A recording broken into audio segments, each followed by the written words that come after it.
For this segment, I'm a little heated.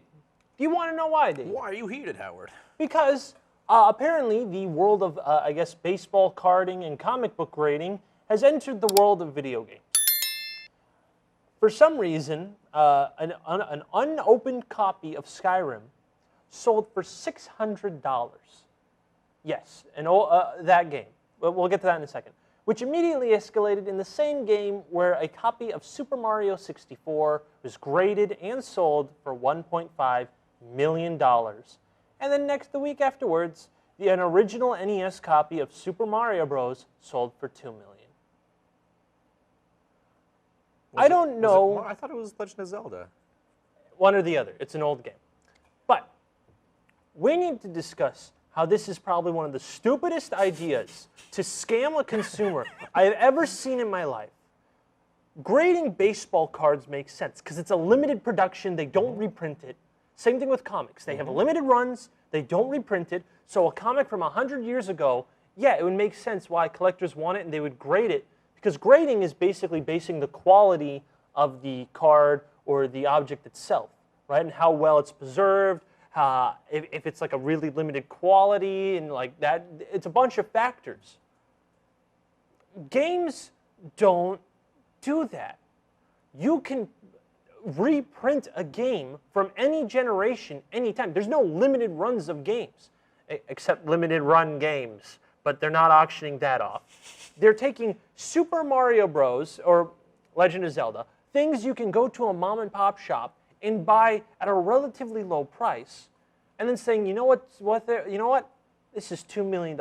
This seems like a ploy to use the used game market, which is already destroyed. The used game market's destroyed because of eBay. And we'll talk about that in a second.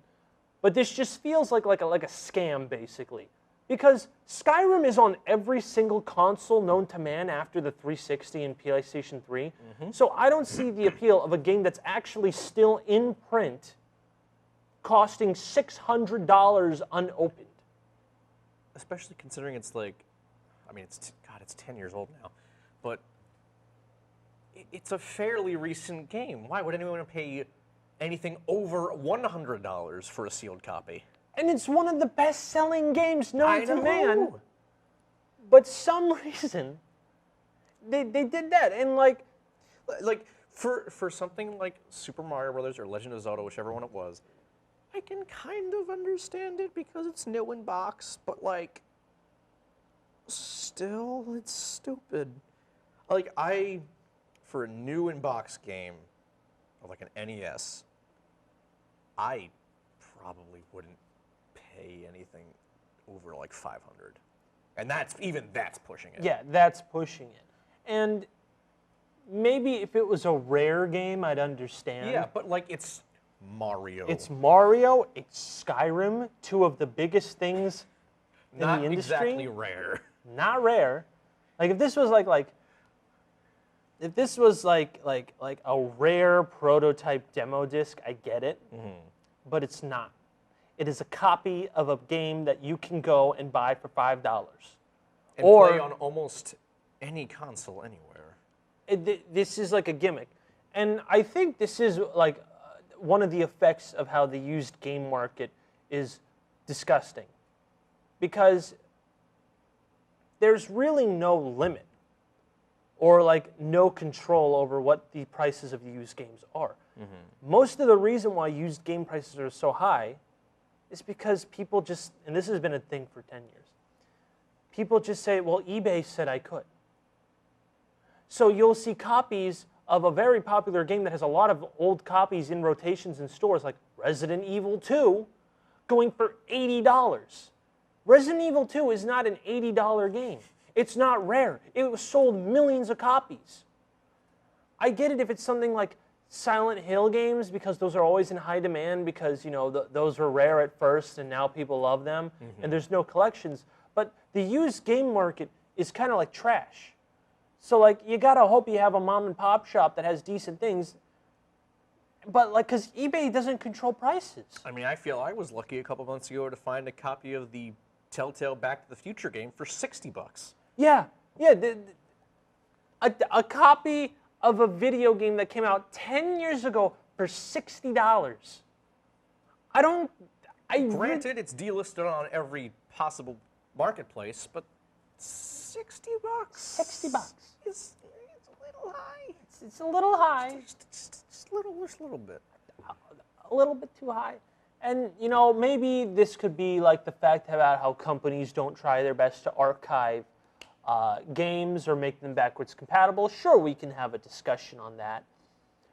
But I really do think that this grading thing just came from the lack of control of used games and not having an actual viable way to producing, you know, the worth of a game, especially when most of the time the game could be ported at a cheaper price. That's why, actually, a fun fact, if you want to look, not a lot of original Xbox, well, the original Xbox games that the Xbox Series X has, backwards compatible, the prices aren't too high on them anymore. Do you know why? Because now people can digitally buy them. So, you know, I really think that maybe there should be a push for making more of these games available to play, but grading them just feels like a scam at this point, and you shouldn't fall for it. If you ever, like Dave said, if it's a sealed copy of a game, never go more than 500. Even that's pushing it, depending on how rare the game is. Which, again, for a game like Super Mario Brothers, not rare at all. Nope. And it's like you're literally grading the box. Like, from what I understand about baseball cards, it's preserving the box.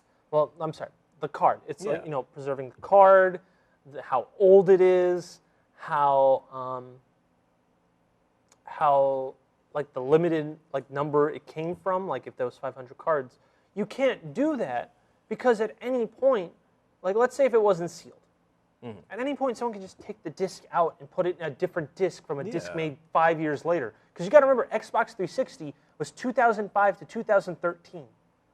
So like, are we really gonna start determining yes, I need the SKU number, I need the disc number, we need all this?